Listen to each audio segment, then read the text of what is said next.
भक्त भक्ति भगवंत गुरु चतुर नाम बपुए,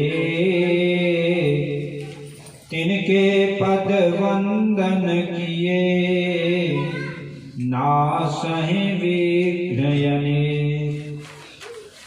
मंगल आदि विचार वस्तुन और हरिजन को यश गावते, हरिजन मंगल रूप।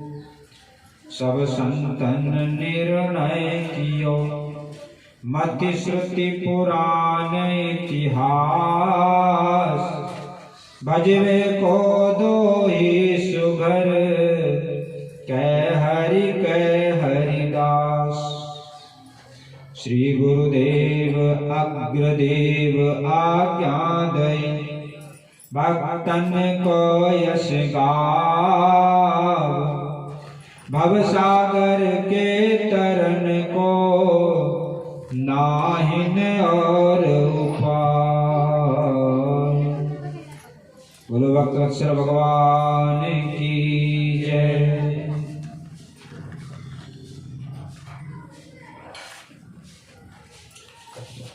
भागवत महापुराण में एक कथा आती है, आप लोग सब लोग जानते हैं।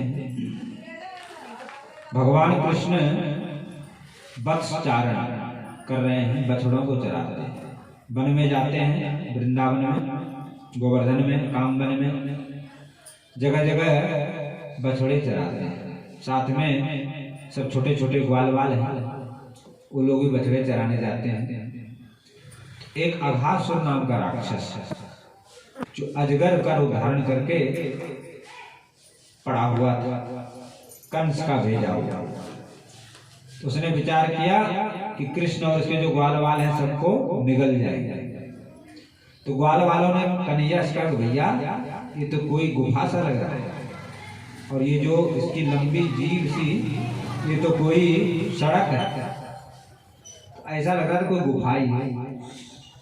तो सब ने कहा कि चलो हम लोग भीतर घूम लेते हैं। किसी ने कहा यदि सचमुच अजगर हुआ तो, अरे बोले हमारा कन्हैया है, ये तो बड़े बड़े राक्षसों को चुटकी मार देता है। यदि ये राक्षस होगा हमारा कन्हैया इसको मार देगा। तो सभी ग्वाल वाल उसमें प्रवेश कर। जब सब लोग प्रवेश करें, लेकिन वो देख रहा था कन्हैया आ जाए तब मैं सबको एक साथ मारना। तो भगवान ने देखा कि सब हमारे ग्वाल वाल सब अजगर के मुंह में चले गए, स्वयं भगवान भी चले गए। जैसे कन्हैया उस अघासुर के मुख में गया, तो उसने दोनों जबड़ों को बंद कर लिया, श्वास लेना बंद कर दिया। लेकिन भगवान ने अपना विशाल रूप धारण कर लिया, उससे उसके सारे श्वास रोकने से वो मर गए, और जितने ग्वाल वाल थे वो लोग भी मर गए। लेकिन भगवान ने अपने अमृत दृष्टि से सबको जिंदा किया। सब लोग बाहर निकल आए, सबने जाकर के जमुना जी में स्नान किया, नहाए धोए, और बोले अब सब लोग छाक भोजन करें। कले दोपहर का भोजन बांध के लिए आते थे, बोले सब लोग मिलकर छाक करो। तो बीच में तो कन्हैया लाल जी बैठ गए, और चारों ओर ग्वाल वाल बैठ गए। भोजन होने लगा। सभी ग्वाल वाला अपने अपने घर से कोई खीर बना के लाया, कोई पुआ लाया, कोई पकौड़ी ला रहा है, कोई कढ़ी ला रहा है, कोई चावल ला, जिसके घर में जो है, जो जिसकी माँ ने बना दिया वो सब लेके आया। लेकिन अकेले नहीं खाते हैं, सब पहले कहते हैं यहाँ रख दो, मिला, सबको मिला दो, और सबसे पहले कन्हैया को भोग लगाओ, फिर हम लोग खाते। तो सभी ग्वाल वाल छाक छाक बोलते हमारी ब्रजभाषा, तो छाक आरोगने लगे। उसमें क्या लीला चल रहा था, कन्हैया को खिला दे फिर खा ले। भाई ग्वाल वालों में सब नहीं चलता आचार विचार, नहीं जानते। ब्रजवासियों में ज्यादा आचार विचार नहीं होता, प्रेम।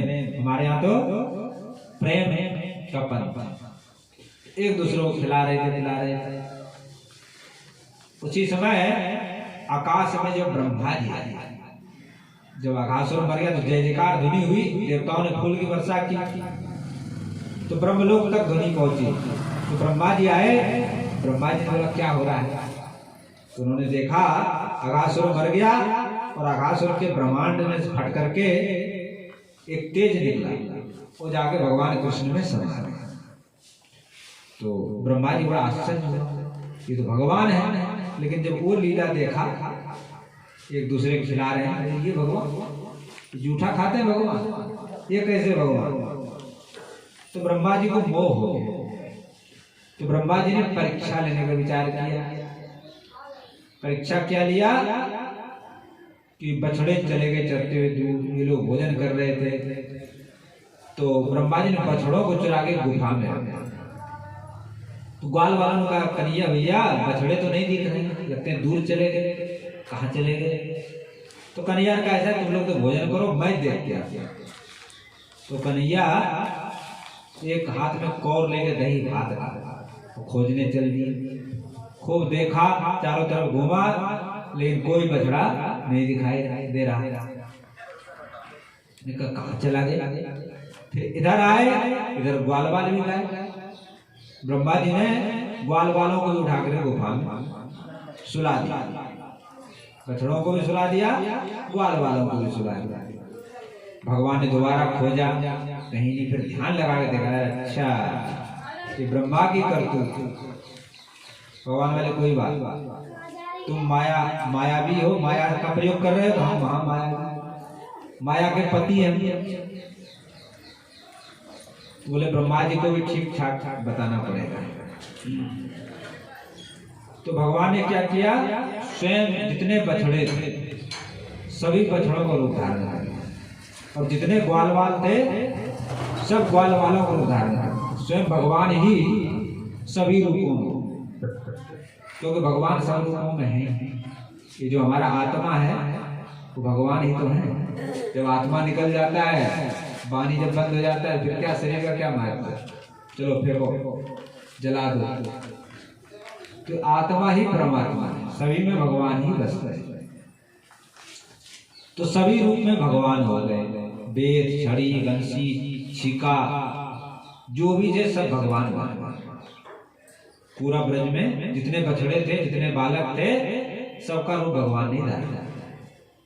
इसमें भी कई कारण हैं। जो गौ माताएं थी, गैया थी, तो कन्हैया कभी कभी गाय का दूध अपने मुंह से पी लेता। तो सभी गौ माता के मन में भाव आया कि यदि कन्हैया ही हमारे बछड़े रूप में हमारा दूध पिए तो कितना आनंद आएगा। तो गायों की इच्छा पूर्ति करने के लिए कन्हैया बछड़ा था। और जो ब्रज की माताएं जो कन्हैया को पुत्र मानते, वात्सल भाव, उन लोगों मन में इच्छा थी कि जैसे यशोदा को कितना आनंद आता है कन्हैया के साथ खिलाने में, पिलाने में, दूध पिलाने में, ऐसे कन्हैया हमारा बालक बन जाए तो कितना आनंद आएगा। तो माताओं की भी इच्छा पूरी करने के लिए सभी बालक रूप में बन गए। और एक खेल और हुआ, तो छोटी छोटी बालिकाएं थी जो भगवान को पति के रूप में भजती। तो नारद जी महाराज आ गए। नारद जी ने कहा कि 12 वर्ष तक विवाह का कोई मुहूर्त नहीं, तो जिसको इच्छा हो इसी साल विवाह कर। तो जितनी भी कन्याएं थी, बालिकाएं थी, सबका विवाह उसी साल यानी कृष्ण के साथ ही होगा, क्योंकि जितने बालक कृष्ण ही।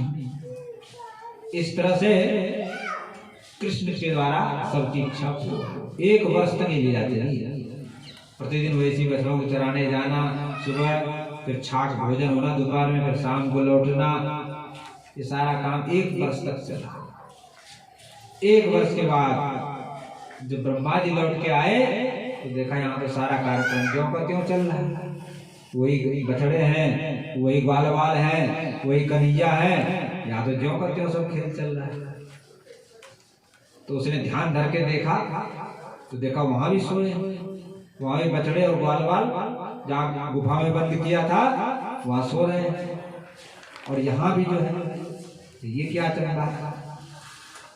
फिर दोबारा उन्होंने ध्यान धरा तो सब जगह 4 भुजाधारी शंख चक्र गदा पद्म धारण के विष्णु भगवान जो है। ब्रह्मा जी चरणों में लौट, प्रभु क्षमा करें, त्राहि माम रक्ष माम, रक्षा करें प्रभु, हम अज्ञानी हैं, आपको समझ नहीं, आप तो साक्षात भगवान। ब्रह्मा जी ने स्तुति किया भगवान का और उनकी आंखों से अश्रु झरने लगा। और ऐसा संत लोग कहते हैं कि वृंदावन में ब्रह्म कुंड, जहाँ पे ब्रह्मा जी ने आंसू बहाया और उनके आंसू से ही ब्रह्म कुंड, आज भी वृंदावन में ब्रह्म कुंड है। तो भगवान ने कहा देखो तुमने हमारे भक्तों का अपराध, कैसे अपराध किया? अपराध तो इंद्र ने भी किया। इंद्र ने कह दिया कि सभी ब्रजवासी ने हमारी पूजा बंद कर दी और गिरिराज गोवर्धन का पूजा करवाया, तो ब्रज को बहा दो। तो 7 दिन 7 रात लगातार वर्षा किया।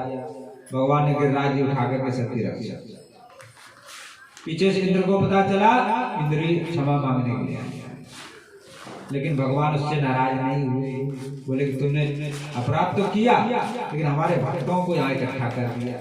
7 दिन और 7 रात सभी ब्रजवासी एक साथ रहे आनंद, इसलिए इंद्र को तो क्षमा करो। बोले तुम गिरिराज की दंडवती परिक्रमा लगाओ, इससे तुम्हारा अपराध खत्म। तो दंडवती परिक्रमा उसी समय से करा। लेकिन ब्रह्मा जी को क्षमा नहीं, क्योंकि ब्रह्मा जी ने इनके मित्रों को, इनके भक्तों को अलग कर दिया है। तो ब्रह्मा जी ने कहा महाराज हमारे अपराध कैसे क्षमा होगा? बोला आपका अपराध क्षमा हो सकता है, आप जो है पृथ्वी पर आपको जन्म लेना पड़ेगा, और वो भी नेत्रहीन, आंख अंधे रूप। और वहां पर बोले महाराज हम आपके नाभि कमल से प्रकट हुए हैं। तो ब्रह्मा जी भगवान विष्णु के नाभि से निकले हैं, तो आप हमारे पिता हैं, हम आपके पुत्र हैं। तो पुत्र से तो भूल हो जाती, गलती हो जाती, आप क्षमा करेंगे। पुत्र करे अपराध तो क्षमा करे पितुमार, ऐसो सहज स्नेह में पिता पुत्र को ना। पुत्र यदि अपराध करे तो माता पिता क्षमा करते हैं, ऐसे ही आप हमारे अपराध को क्षमा करें। तो भगवान श्री कृष्ण का ठीक है, आपका अपराध क्षमा होगा, लेकिन आप मनुष्य रूप में जन्म लोगे और वहां जाकर के हमारे भक्तों का चरित्र लिखोगे। जैसे फूल की माला बनाते हैं, जैसे माला है, फूल इसमें गुथ दिए हैं, ऐसे भक्तों का चरित्र एक माला बनाओ आप। उससे आपने जो भक्तों को जो आपने अपराध किया, वो अपराध आपका दूर हो। ये भक्तमाल ग्रंथ वही जाकर के नारायण दास जी नाम से, नाभाजी के नाम से इस पृथ्वी पर आए और उन्होंने भक्तमाल ग्रंथ की रचना की। तो स्वयं ब्रह्मा जी ही नाभाजी के रूप में अवतार लेके आए हैं, भक्तमाल ग्रंथ रचना इस तरह से। और बोले आप 84 कोष की परिक्रमा लगाए, इससे आपका जो अपराध क्षमा होगा। तो ब्रह्मा जी ने 84 कोष की परिक्रमा लगाई। उसी समय से 84 कोष की परिक्रमा हमारे यहाँ ब्रज में होती है। अब दक्षिण भारत में एक ब्राह्मण देव थे, उनको कोई पुत्र नहीं होता था। तो एक संत जी के पास गए, उनसे प्रार्थना किया कि हे भगवान आपकी कृपा हो जाए तो कोई पुत्र प्राप्त हो। संत ने आशीर्वाद दिया तो पुत्र की प्राप्ति, लेकिन जन्म से ही अंधे थे। तो ज्योतिषी को बुलाया कि महाराज इनका देखो भविष्य क्या है। लेकिन क्या भविष्य होगा, तो अंधे हैं, बेचारा कैसे अपना जीवन बिताएगा। तो ज्योतिषी ने कहा कि भाई इनका जो आगे का जीवन है बड़ा उज्जवल, इनका पूरे संसार में नाम है और ये दूसरों को प्रकाश दिखाएगा। ये ऐसी ग्रंथ की रचना करेगा जिसको सुनने से जीवों को कल्याण है। तो उनके पिताजी ने कहा महाराज अभी तो सामने बंदा है बेचारा, आगे का क्या होगा। इस तरह से ज्योतिषियों ने कहा लेकिन भगवान की तो लीला बड़ी विचित्र होती है। कुछ दिन के बाद इनके पिताजी स्वर्ग से यानी पिताजी की मृत्यु हो गई, अकेली माता जी रहती। हरि सुमिरत दिन बीतन लाग्यो, बालक के पितु ने तन त्याग्यो। बालक के पिताजी ने शरीर दिया। धीरज धारी विप्र की नारी, शिशु को पोषण लगी विचार। अब माँ बच्चे का पालन पोषण करने लगे। 5 वर्ष को बालक भयं, अति भीषण अकाल पर गया। 5 वर्ष का बच्चा हुआ। उस समय की घटना है कि देश में अकाल पड़ गया। अकाल जानते हैं आप लोग, वर्षा जब नहीं होती कई सालों तक, अनाज नहीं उगता है, पेड़ पत्ते पौधे सब सूख जाते हैं, ऐसा ही अकाल पड़ गया। अब सब लोग परेशान दुखी, अनाज के बिना पेड़ पौधे पत्ता घास सब सूख गया। तो पशु पक्षी सभी लोग दुखी हो गए। जही अकाल ते नारी नर, पशु पक्षी बेहाल। अन्न अरु जल की को कहे, दुर्लभ पत्ते छाल। अन्न जल की छोड़ो, पत्ता छाल घास भी मिलना नहीं। जिसको घास मिला तो घास ही काट के पत्ते ही खा के, लेकिन वो भी कभी लग गया मिलना, ऐसा अकाल हुआ। पति विहीन वह ब्राह्मणी, सुत को ले निज साथ। पड़ी विपिन में जाय के, बिनवत ही रघुनाथ। पति से विहीन वो ब्राह्मणी जो है, अब सोचे क्या करें, जंगल में चले, चलो वहां कुछ शायद मिल जाए खाने पीने। तो चलते चलते बिहार जंगल में पहुंच गई। जाकर ब्राह्मणी कहने लगी कि ज्योतिषी ने तो कहा था तुम्हारा लड़का बड़ा होनहार होगा, तुम्हारे नाम को अमर करेगा, सुख देगा, लेकिन इसने सुख कहा दिया। जन्म लेते इसका बाप मर गया। अब 5 साल का हुआ तो अकाल पड़ गया, अब खाने को नहीं मिल रहा। तो इसके लक्षण तो ऐसा बताया था, लेकिन सामने कभी ऐसा ही दिख रहा। हम तो दाने दाने तरस रहे हैं। तो हे प्रभु, अब इस जंगल में कोई सहारा नहीं, अब आप ही सहारा। तो भगवान को पुकारना है।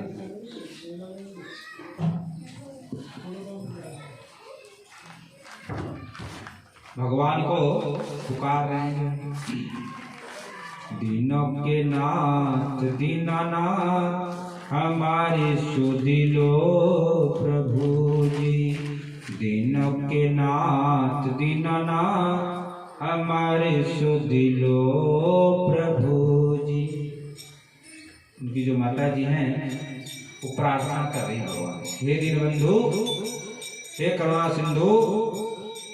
जब जीव को दुख आता है, कष्ट होता है, एक आप लोगों ने दोहा सुना होगा, सुख में सुमिरण सब कर। सुख में नहीं, दुख, सुख में तो भूल जाता है जी भगवान। दुख में सुमिरण सब कर, सुख में करे न कोई। जो सुख में सुमिरण करे, तो दुख काहे को हो।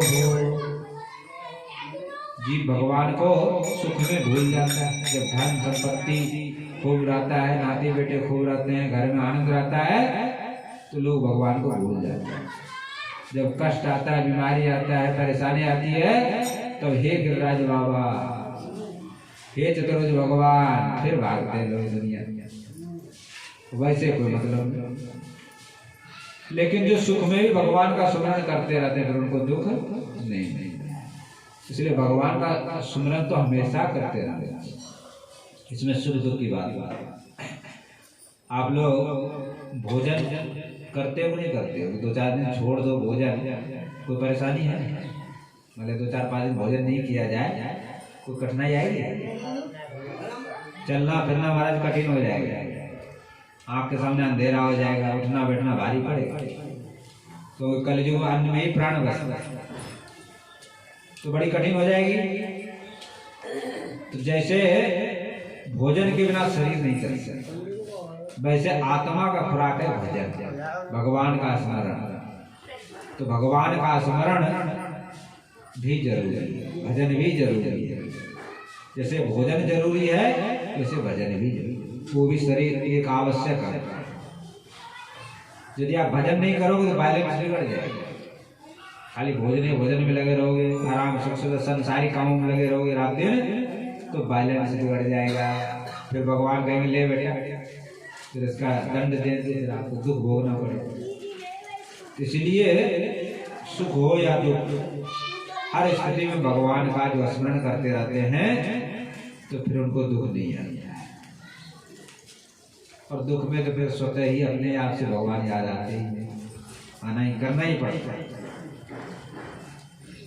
तो यहाँ पर जो ये बालक है 5 वर्ष का, ये बेचारा, इसकी माँ दुखी होकर के भगवान को पुकार रही है, कह रही है प्रभु इस भीषण अकाल में सब लोग परेशान हैं, दुखी हैं, अब तो पत्ता और छाल भी नहीं मिल रहा है, कैसे गुजारा, विपत्ति हमारा कौन साथ दे। हे प्रभु आप ही हमारी सुनिए।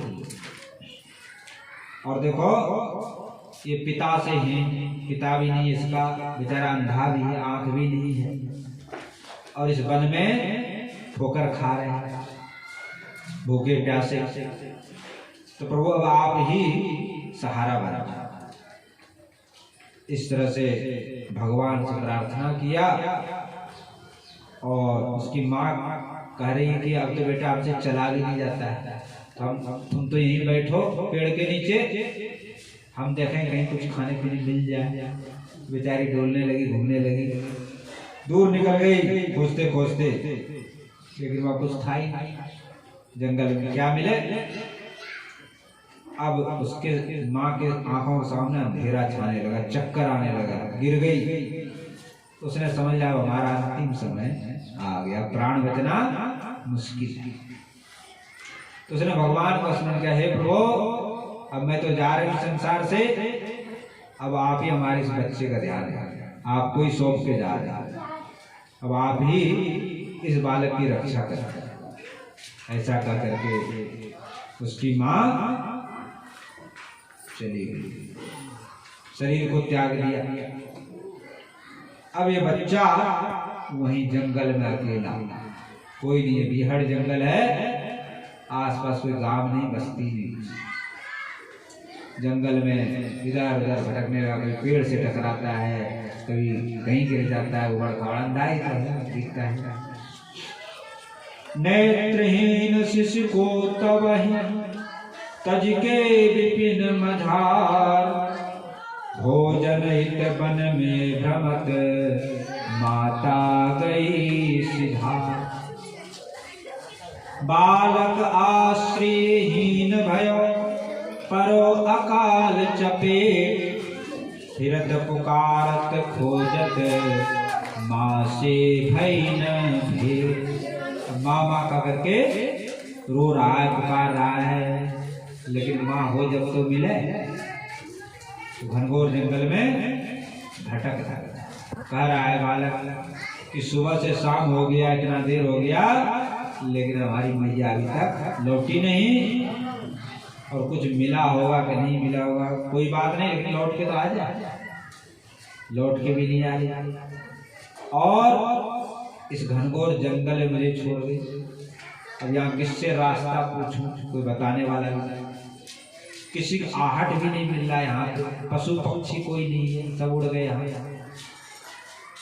और बस्ती नगर भी नहीं है आसपास कि किसी से पूछूं। अब तो भगवान का ही भगवान, तो भगवान को ही पुकारने लगा, हे दीन बंधु प्रभु नारायण, चरणों में मुझे ठिकाना दो। हे दीन बंधु प्रभु नारायण, चरणों में मुझे ठिकाना दो, जिसमें यह जीवन सार्थक हो, ऐसा कोई सहज बहाना दो। जिसमें यह जीवन सार्थक हो, ऐसा कोई सहज बहाना दो। हे दीनबंधु प्रभु नारायण, चरणों में मुझे ठिकाना दो, जिसमें यह जीवन सार्थक हो, ऐसा कोई सहज बहाना दो। हे दीनबंधु, हे नारायण, अब तो आपके चरणों का ठिकाना है, अब तो हमारा कोई भी नहीं है संसार में। तुम हो सब जग के प्रतिपालक, जगदीश जगत के संचालक। तुम हो सब जग के प्रतिपालक, जगदीश जगत के संचालक। मैं हूँ तुम्हारा बालक, बालक की बिगड़ी बना देना। मैं हूँ तुम्हारा बालक, बालक की बिगड़ी बना देना। हे दीनबंधु प्रभु नारायण, चरणों में मुझे ठिकाना दो। हे दीनबंधु प्रभु नारायण, चरणों में मुझे ठिकाना दो। हे असरण शरण शरण में लो, प्रणतारति हरण चरण में लो। हे असरण शरण शरण में लो, प्रणतारति हरण चरण में लो। सेवा में लो सुमिरन में लो, निज भक्ति ज्ञान विज्ञाना दो। सेवा में लो सुमिरन में लो, निज भक्ति ज्ञान विज्ञाना दो। हे दीनबंधु प्रभु नारायण, चरणों में मुझे ठिकाना दो। हे दीनबंधु प्रभु नारायण, चरणों में मुझे ठिकाना दो। निज भक्तन के प्रति मैत्री दो, संतन प्रति श्रद्धा सेवा दो। निज भक्तन के प्रति मैत्री दो, संतन प्रति श्रद्धा सेवा दो। जीवों पे दया दीनता दो, नारायण प्रभु गुण गाना हो। जीवों पे दीनत दया करो प्रभु, नारायण गुण गाना हो। हे दीनबंधु प्रभु नारायण, चरणों में मुझे ठिकाना दो। हे दीनबंधु प्रभु नारायण, चरणों में मुझे ठिकाना। तो भक्तवत्सल भगवान की इस तरह से 5 वर्ष का जो बालक है वो रो रो करके भगवान से प्रार्थना। तो जब करुण पुकार करता है जीव, तब भगवान सुनते हैं। पुकार तो सब लोग कर रहे हैं, हम लोग भी करते हैं, राम राम राम राम सब लोग बोल रहे हैं, लेकिन भगवान क्यों नहीं आ रहा?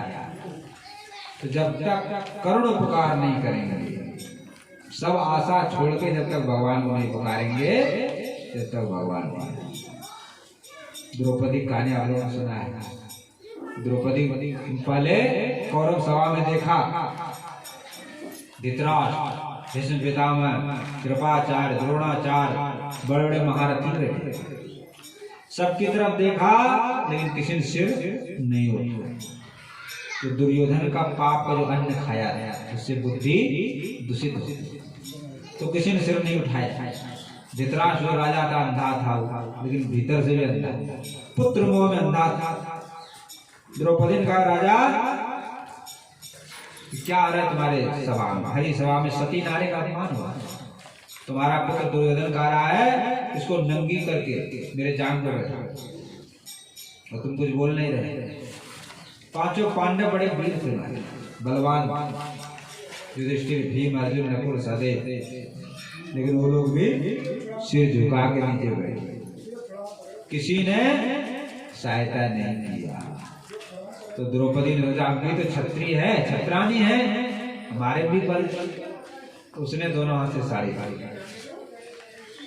और दुशासन महाराज 10,000 हाथी का बल था, तो उसने चीर खींचना शुरू किया।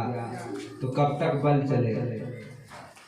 जब उसने देखा कि कोई बल नहीं काम कर रहा है, तो फिर अंत में भगवान को, हे प्रभु अब आप ही रख सकते, तो निर्बल के बल राम।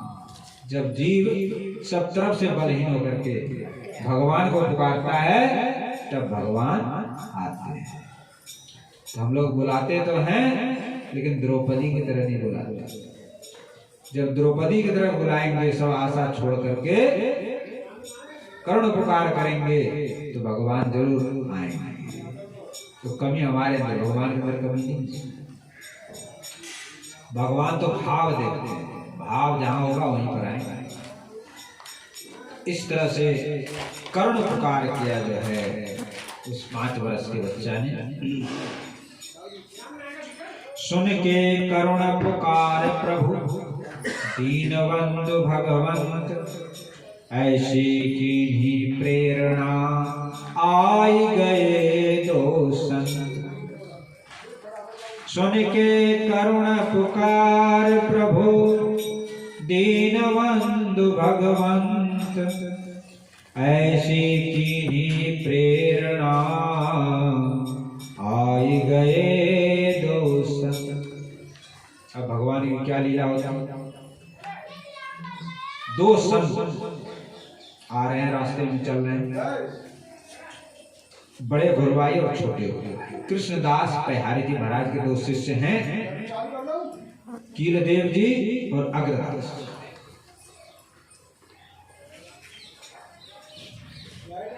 तो ये दोनों गुरु भाई चल आ रहे हैं, एक रास्ता इधर को जा रहा है, एक रास्ता इधर को जा रहा है। एक जंगल की तरफ जा रहा है बिहाड़ बन की ओर, एक जो है सामने नगर की ओर जा रहा है। तो कीलदेव जी ने कहा भाई 2 रास्ते हैं, किस रास्ते से चला जाए? अग्रदास जी का महाराज ये तो जंगल की ओर रास्ता बिहाड़ सुनसान है, इसमें कहाँ जाएंगे? ये रास्ता किसी ग्राम बस्ती नगर की ओर जा रहा है, इधर चल। उसी समय आकाशवाणी हुई कि महात्माओं ये जो जंगल वाला रास्ता है इसमें होकर के जाओ, और इस जंगल में तुमको रतन मिलेगा। हमारे रतन जी बैठे हैं, बोले रतन मिलेगा वहां। तो महात्मा ने कहा हमें रतन, सोना, चांदी, जवाहर। महात्मा फक्कड़ बाबा जी रतन को क्या करना है? लेकिन जो दूसरे बड़े गुरु भाई थे कीलदेव जी बोले भाई रतन का अर्थ यही रतन नहीं होता है, हो सकता है आकाशवाणी हुई है तो कोई कोई दुर्लभ वस्तु होगा। तो हम लोग इसी रास्ते से चलते हैं, बिहाड़ बन के रास्ते से चलते हैं। तो जब चले तो क्या देखते हैं? एक बालक गिरता पड़ता ठोकर खा रहा है, कहीं पेड़ में, कहीं गड्ढे में गिर रहा है, कहीं नीचे ऊपर। 5 वर्ष का छोटा बालक आ रहा है उधर से गिरते पड़ते। तो बड़े गुरु भाई ने कहा कि देखो गुरु भाई ये छोटा बालक बेचारा इस जंगल में अकेला, कोई नहीं है इसका यहाँ, ये यहाँ पर पड़ा हुआ है, इस बालक की सहायता करनी। दया सबसे बड़ा था, इस विपत्ति में घिरे बच्चे को सहायता करता। बोले ठीक है जी, आप जैसे सिद्ध महापुरुष हैं तो चलें इनके निकट जाएं, पूछें इनसे कौन है, कैसे बेचारा या जंगल में भटक रहा है। तो चला गया वहाँ और अग्रदास जी ने कहा बेटा, हे वत्स, हे बेटा, ऐसा पुकारा। तो बालक चौंक गया, पुलिस जंगल में बेटा कहते कौन पुकारता है? तो माँ थी हमारी, वही बेटा कहती, लेकिन माँ का तो पता नहीं है कि कोई दूसरा पुकारता। नेत्रहीन शिशु निरख के उर करुणा भरी भाई, शिशु परिचय पूछन लगे, शिशु अनाथ ढिंग जाए। करुणा में भरवाए संत भगवान और बच्चे से पूछने लगे, बेटा तुम्हारा परिचय क्या है, कहाँ से आए हैं, इस जंगल में क्यों भटक रहे? अग्रदास जी महाराज उस बच्चे से पूछ रहे हैं, वत्स कहाँ ते आई के भटकत विपिन मझार, परिचय तुमरो का है, रक्षक कौन तुम्हार? हे बेटा, इस घमासान जंगल में तुम क्यों भटक रहे? तुम्हारा परिचय कौन है? तुम्हारे माता पिता कौन है? तुम्हारे रक्षक कौन है? तो बालक ने प्रश्न का उत्तर दिया, बड़ा ध्यान से सुनेंगे आप, बड़ा गंभीर उत्तर दिया है। क्या कह रहे हैं बालक? 5 वर्ष का बालक क्या कह रहा है? जहाँ ते आयो सकल जग जीव चराचर नाम, मैं भी आयो वहीं ते वहीं हमारो धाम। कि जहाँ से सारे संपूर्ण संसार के लोग जहाँ से आते हैं वहीं से मैं आया, भगवान के धाम से। जितने भी जीव हैं सब भगवान के, तो भगवान के धाम से आए, ये परिचय।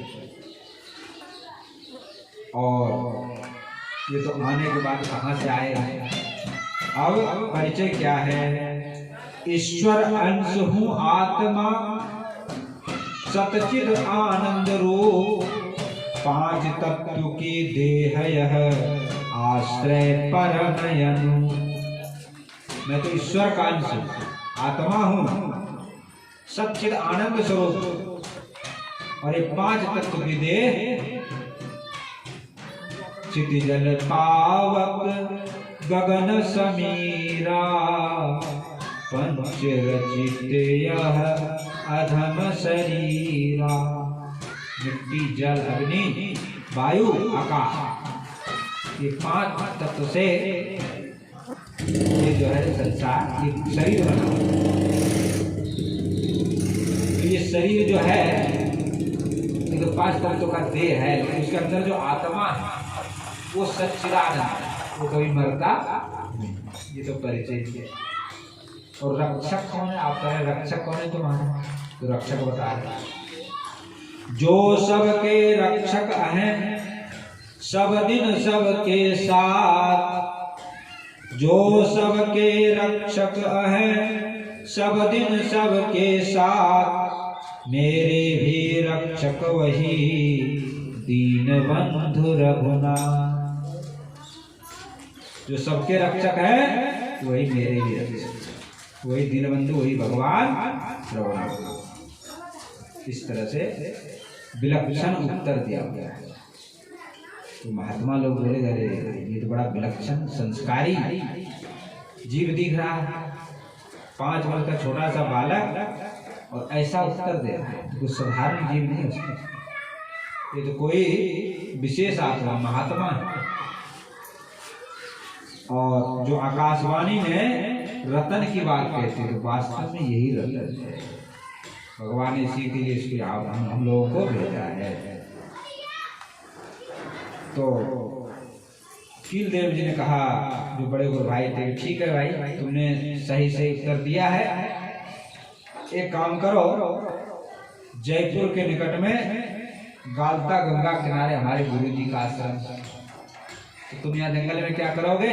वहीं चलो, वहीं बढ़िया भोजन पानी सब व्यवस्था है, और सेवा करना संतों का, वहीं रहना। बोले महाराज इससे बढ़िया क्या होगा, हम तो चाहते ही थे कि कोई आश्रय मिले। और महात्मा लोगों ने दिव्य दृष्टि करके ध्यान किया बोले बेटा तुम्हारी माँ तो नहीं रही अब संसार में, चली गई, जा चुकी है, अब तो तुम हमारे साथ चलो। तो बालक तैयार हो गया, तो अनाथ था ही, कोई था ही नहीं, न माता न पिता न कोई। बोले ठीक है गुरुदेव, अब हम आपके ही साथ रहेंगे, आप ही हमारे माता पिता है, सब कुछ।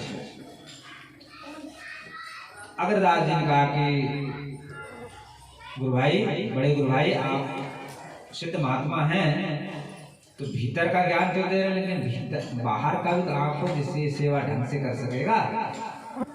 तो कीलदास जी महाराज ने कमंडल में से जल निकाला और उसके मुंह पे छिड़क दिया, छिड़कते ही दोनों आँख हो गए। बोलो भक्तवत्सल भगवान की, संत भगवान की। तो महाराज जी की कृपा से उनके दोनों आँख प्रकट हो गए और साष्टांग प्रणाम किया संतों के चरणों में। हे प्रभु, इस नेत्रहीन बालक को अपने नेत्र प्रदान कर। अब तो आप ही हमारे माता पिता भगवान गुरु सब कुछ हैं, अब तो आपकी सेवा हमारे जीवन का कल्याण है। ऐसा करके बोले चलो मैं आपके साथ ही चलता हूँ। इस तरह से गालता गंगा किनारे जो आश्रम है वहां पर आ गए हैं संत भगवान के साथ। बालक जो है यहाँ पे रहने लगे। तो अग्रदास जी ने कहा कि बालक यहाँ रहे, लेकिन ठाकुर जी सेवा पूजा नहीं कर सकता, क्योंकि बिना वैष्णव संस्कार हुए मंदिर में प्रवेश नहीं। इसका वैष्णव संस्कार होना चाहिए, इसको कंठी तिलक ये सब दे दिया जाए, गुरु मंत्र दे दिया। कीलदास जी ने कहा, जो बड़े बड़े अग्रदास जी का महाराज आप बड़े हैं, आप ही दे दीजिए। बोले नहीं, ये आपका शिष्य है, आप ही इसको अपना शिष्य बनाए। तो बड़े गुरुभाई की आज्ञा मान करके इस बालक को गुरु जी ने कंठी मंत्र दीक्षा दी। ऐसा शास्त्र में बताया गया है, आप लोग भी जानते होंगे।